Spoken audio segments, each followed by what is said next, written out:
नमस्कार दोस्तों, स्वागत है आपका आपके अपने YouTube channel success point Satpur में। दोस्तों आज है 16 सितंबर 2020 और 16 सितंबर 2020 से संबंधित जितने भी महत्वपूर्ण क्वेश्चन हैं आप लोगों के लिए लाया गया है, जो कि प्रतियोगी परीक्षा NTPC, RRB, दरोगा व अन्य प्रतियोगी परीक्षाओं के लिए काफ़ी महत्वपूर्ण है।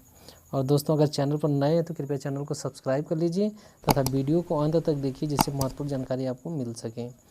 इसी के साथ चलते हैं दोस्तों आज के पहले प्रश्न में। तो आज का पहला प्रश्न है, कौन सा देश चीन से अपना राजदूत हटा लेगा? इस प्रश्न के 4 विकल्प हैं। पहला जापान, दूसरा भारत, तीसरा अमेरिका और चौथा पाकिस्तान। तो इसमें जो आपका तीसरा विकल्प है अमेरिका, वह सही है। तो अमेरिका ने चीन स्थित अपने राजदूत टेरी ब्रैनस्टैड को हटाने का फैसला किया है। इसकी सूचना अमेरिका के विदेश मंत्री पोम्पियो ने दिया। विदेश मंत्री के अनुसार राजदूत को हटाने के कारण का उल्लेख नहीं किया गया है। चलते हैं आज के अगले प्रश्न पर। तो अगला प्रश्न है, केंद्र सरकार गरीबों तथा पिछड़ों के उत्थान के लिए किस योजना की शुरुआत की है? इस प्रश्न के 4 विकल्प हैं। पहला भरोसा, दूसरा उत्थान, तीसरा विश्वास और चौथा सारथी। तो इसमें जो आपका तीसरा विकल्प है विश्वास, वह सही है। तो केंद्र सरकार कोरोना संकट से प्रभावित गरीबों तथा पिछड़ों को सीधे मदद के लिए विश्वास नामक योजना की शुरुआत की है। इस योजना के अंतर्गत दलित तथा अन्य पिछड़े वर्ग को कम ब्याज दर पर ऋण उपलब्ध कराया जाएगा तथा ऋण पर लगने वाले ब्याज पर 5% सब्सिडी दी जाएगी। इस योजना के अंतर्गत 3,38,000 लोगों को लाभ देने का लक्ष्य रखा गया है। दोस्तों चलते हैं अगले प्रश्न पर। तो अगला प्रश्न है, विश्व बैंक का कार्यकारी निदेशक किसे नियुक्त किया गया है? इस प्रश्न के 4 विकल्प हैं। पहला राजेश तलवार, दूसरा शशिकांत लवासा, तीसरा राजेश खुल्लर और चौथा अमरकांत झा। तो इसमें जो आपका तीसरा विकल्प है राजेश खुल्लर, वह सही है। तो विश्व बैंक ने राजेश खुल्लर को कार्यकारी निदेशक बनाया है। कार्मिक मंत्रालय के अनुसार 14 सितंबर 2020 को 1988 बैच के IAS राजेश खुल्लर को 3 साल यानी कि उनकी सेवानिवृत्ति 31 अगस्त 2023 तक कार्यकारी निदेशक नियुक्त किया है।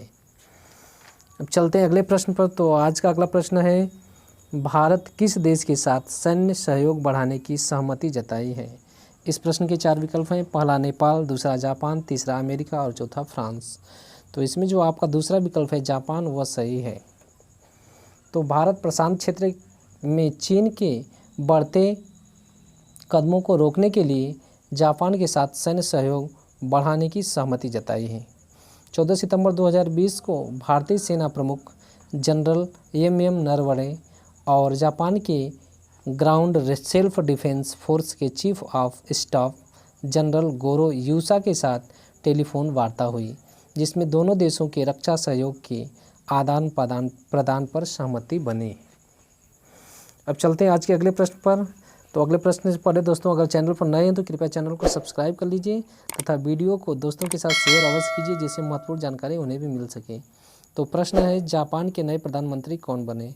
इस प्रश्न के 4 विकल्प हैं। पहला शिंजो सुगा, दूसरा नाकाशोन, तीसरा योशिहिदे सुगा और चौथा है शिंजो अबे।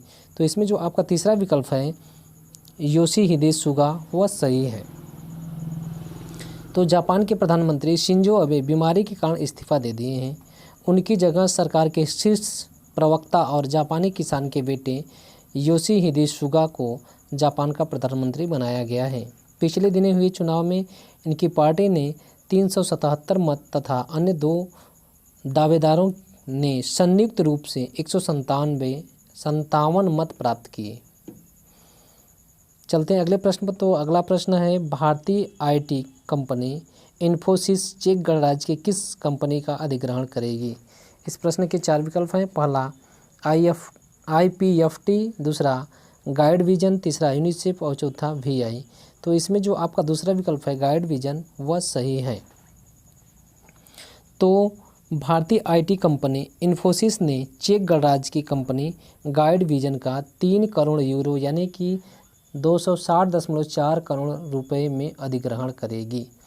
इन्फोसिस ने कहा है कि उनकी अनुषंगी इन्फी कंसल्टिंग कंपनी लिमिटेड यह अधिग्रहण करेगी। चलते हैं अगले प्रश्न पर। तो प्रश्न है, राज्यसभा के उपराष्ट्रपति कौन नियुक्त हुए हैं? इस प्रश्न के 4 विकल्प हैं। पहला राजेश कुमार, दूसरा महेंद्र पाठक, तीसरा हरिवंश नारायण सिंह और चौथा अमरकांत जोशी। तो इसमें जो आपका तीसरा विकल्प है हरिवंश नारायण सिंह, वह सही है। तो 14 सितंबर 2020 को हुए राज्यसभा के उपसभापति का चुनाव हुआ, जिसमें हरिवंश नारायण सिंह को दोबारा उपसभापति नियुक्त किया गया। चलते हैं अगले प्रश्न पर। तो आज का अगला प्रश्न है, सेंट्रल बैंक ने कर्ज पर ब्याज दर कितना प्रतिशत घटाया है? इस प्रश्न के 4 विकल्प हैं। पहला 0.23%, दूसरा 0.5%, तीसरा 0.05% और चौथा है 0.03%। तो इसमें जो आपका तीसरा विकल्प है 0.05% वह सही है। तो सार्वजनिक क्षेत्र के सेंट्रल बैंक ऑफ इंडिया ने सभी अवधि के कर्ज की ब्याज में 0.05% कटौती की है। यह दर 15 सितंबर 2020 से लागू की जाएगी। इससे पहले ब्याज दर 7.15% थी, जो वर्तमान में घटकर 7.10% पर आ गई है।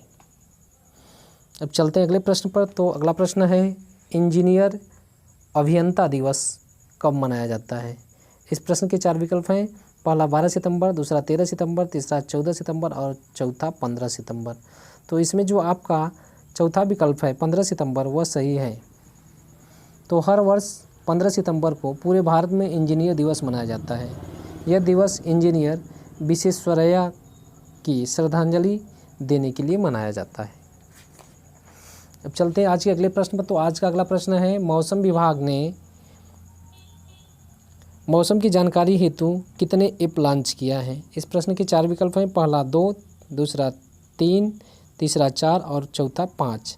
तो इसमें जो आपका दूसरा विकल्प है 3 वह सही है। तो मौसम विभाग ने हर दिन मौसम की जानकारी हासिल करने हेतु 3 ऐप लॉन्च किए हैं, जिसमें दामिनी, मेघदूत और मौसम नामक ऐप से आम लोग कब बारिश होगी, बिजली चमकेगी की जानकारी प्राप्त कर सकेंगे। इस प्रकार से आज के करंट अफेयर का जो क्वेश्चन था वो समाप्त हुआ। जैसा कि आप लोग जानते हैं कि इसी वीडियो से संबंधित एक प्रश्न पूछा जाता है, जिसका उत्तर आपको कमेंट के माध्यम से देना है। तो आज का प्रश्न है, अमेरिका के विदेश मंत्री कौन है? इसका उत्तर आपको कमेंट के माध्यम से देना है। और चैनल पर नए हैं तो कृपया चैनल को सब्सक्राइब कर लीजिए तथा वीडियो को लाइक, शेयर, कमेंट अवश्य कीजिए। वीडियो पूरा देखने के लिए धन्यवाद।